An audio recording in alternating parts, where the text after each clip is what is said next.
Thank you for joining us on Newsweek as we highlight some of the top stories we followed in the course of the week. This week, reports of fresh xenophobic attacks in South Africa continue to emerge, with armed protesters on the streets demanding that foreigners leave the country. We look at how the week of strained relations, anger and prejudice is taking the shine off the Rainbow Nation following an orgy of anti-immigrant attacks.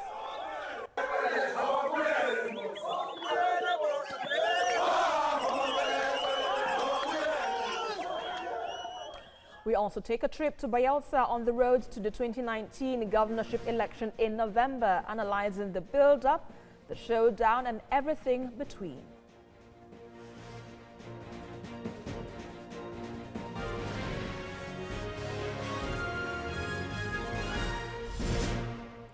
The attack on foreign nationals in South Africa has led to a diplomatic tension between South Africa and other African countries.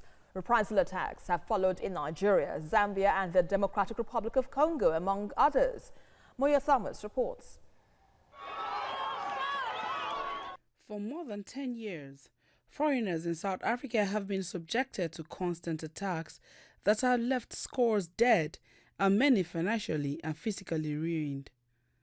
This is due to the impression by South Africans that foreigners are taking their jobs, peddling drugs on their streets, and raping women in the country. These people, they work for 80 rand a day, 90 rand a day. It's fine for them because when you go to his country, it's a lot of money. But for us, it's too small. So we are no longer getting jobs anymore because of the salary we're looking for. You understand? These people, they are accepting small money. But relations were not always this bad between Nigeria and South Africa. There was a time the leaders of the African National Congress held Nigeria in high esteem for its immense contribution to the anti-apartheid fight. Nigeria, at the height of the liberation movement in the 70s, donated $5 million annual subvention. This is apart from the South African Relief Fund instituted by the military government of General Obasanjo, which was set up with $3.7 million. Civil servants were mandated to make a 2% donation from their salary on what became known as Mandela tax. Nigeria even harbored some of the ANC leaders in exile.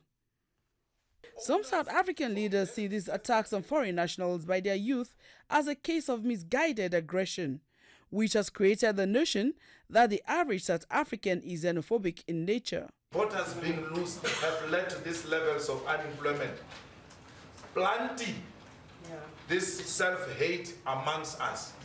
And because we are unemployed, and because we've got government with no solutions to crisis of poverty and widening gap between the rich and the poor, we begin to start believing that. They always tell us who to hate, who to love. The South African High Commissioner to Nigeria, Bobby Monroe, has vehemently denied this profiling of the average South African. South Africans are not xenophobic. Reprisal reactions from affected African countries have not been palatable. I'm not happy with the behavior of the South Africans. Each and every time they want to wake up and start killing people. Enough is enough. Nigerians, Malawans are all Zambian, we're all Africans. We are not going to tolerate this nonsense. Enough is enough. We are tired of being beaten every day. We are all Africa. Why must we be afraid to go to South Africa? Which South Africa has ever been beaten in Zambia? Which one? We want the ambassador to address us. We are tired. Enough! Presidents of Rwanda, Democratic Republic of Congo, and Malawi were reported to have pulled out of the World Economic Forum African Summit scheduled for Cape Town in South Africa. Nigeria also announced its withdrawal from the summit as reaction to the xenophobic violence. South Africa also closed its High Commission in the country, claiming there were threats to the lives of its nationals in Nigeria, an action the federal government is unhappy with. To Nigerians who are justifiably angered by the attacks on their compatriots in South Africa, not to resort to self-help by carrying out reprisal attacks against South African businesses and interests in Nigeria. This diplomatic tension between two countries known as the Giants of Africa could have dire consequences on the healthy bilateral relations if not checked. South Africa is one of the highest buyers of Nigeria's crude, the fourth largest buyer from Nigeria. According to the National Bureau of Statistics, export to South Africa from Nigeria is about 34 billion naira, 98% of which is crude oil. Already, Nigeria has a challenge selling its crude, as the United States of America, which used to be the highest buyer, has reduced the volume it buys. If South Africa cuts patronage with Nigeria again, it could leave Nigeria oil cargo stranded for much longer on the high seas. On the other hand, South Africa's plans of expansion across Africa using the African Continental Free Trade Agreement could be threatened. The South African president, Cyril Ramaphosa, who earlier said he was helpless, has promised to end the crisis. As I speak to you, the debris of several days of violence and looting continues to litter many of the streets of our country. People have lost their lives, and many have been injured. Families have been traumatized. Livelihoods have been destroyed. No amount of anger and frustration and grievance can justify such acts of wanton destruction and criminality. There can be no excuse for the attacks on the homes and businesses of foreign nationals, just as there can be no excuse whatsoever for xenophobia or any form of intolerance. Tension between Nigeria and South Africa, both with the largest economies on the continent, could affect efforts by the African Union to integrate all its member countries. The continental body has condemned the attack on foreigners in South Africa, which contradicts the African Union Protocol on Free Movement and Trade.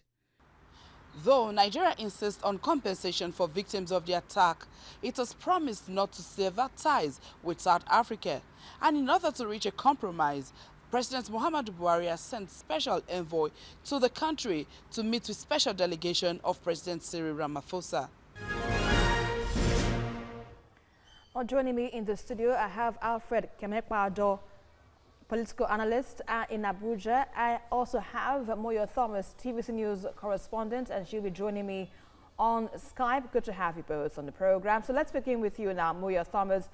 Following the wave of xenophobic attacks in South Africa, here in Lagos, Nigeria, there was a massive scale of destruction on South African firms. Now, let's take a few steps back to that incident. Briefly tell us what the scenario was like in Abuja during that period.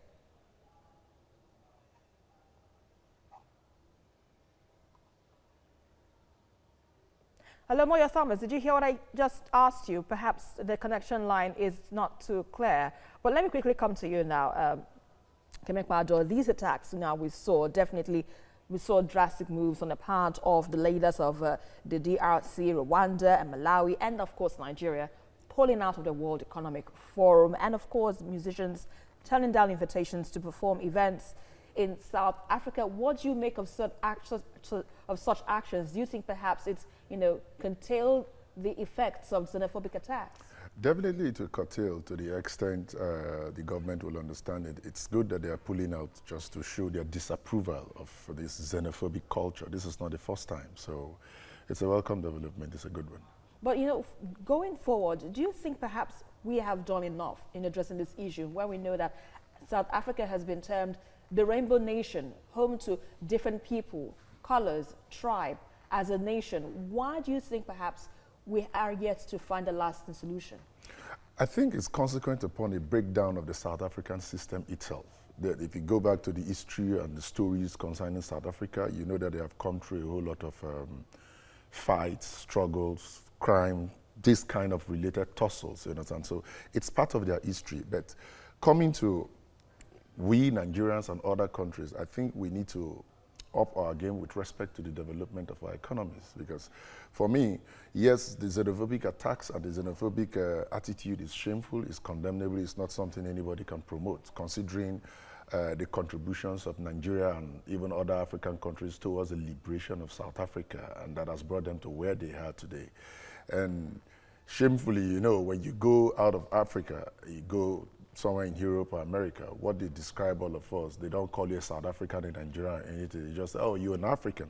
So for the whole world outside here to begin to hear this kind of xenophobic attacks within Africa, that Africans are chasing Africans away from African territories, it doesn't really put us in a good light. But having said that, coming back home as a country, Nigeria, the truth is this calls for us to begin to address our economic problems, our social problems, our political problems, so that we can really fix this country right. Because I dare to say that xenophobic attacks all over the world, most times, are not extended to the rich countries. They are targeted at countries that are perceived to be benefiting or to be leeching on the countries, the parent countries that are exercising the xenophobia. So as a country in Nigeria, we need to begin to concentrate on building our local economies so that it can be robust enough for us and for others like South Africans and Ghanaians or whatever to come and leverage on. Because okay, go ahead. But you know, on a larger scale, not just in Africa, not just in Nigeria now, this is affecting. We're talking about the continent generally, where we're talking about countries trying to come together. That's the African Union now, trying to unify all African countries together to enjoy from this free trade agreement. Now with this situation we're having xenophobic attacks, do you think perhaps the continent can stand again as a one entity? you see, that now, this shows that all of that is theory, that some details beneath the carpet has not been taken care of. So, like, I will advise, you know, you don't go to a negotiation table empty. If not, you'll be treated as a minor. So, first, while we consider the free trade agreement within African countries for us to come together, we must first develop our countries and our economies so that as a country, especially Nigeria, when you're going on the table of conversation and negotiation, you are going with something superior. Let me give you an example.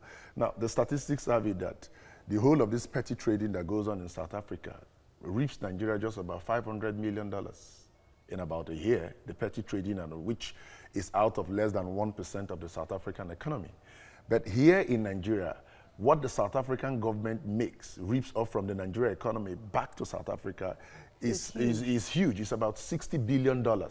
So when you compare a $500 million import of funds and a $60 billion export of same form, you see there's not comparable. So it just tells you that as a country and as a country, we need to reorganize ourselves to take advantage of our economic opportunities, because what is happening now is simply the South Africans or any other country that may have been in the shoes of South Africa ripping us off and still insulting us. So that's what is up. So we need to begin to take example. So it's more like Nigerians should be first, second, third, according to Adams Oshomole and the APC. Well, I don't want to subscribe to how Adams Oshomole said it, but I also do not disagree with him, because the truth is, if a South African company such as MTN, such as the other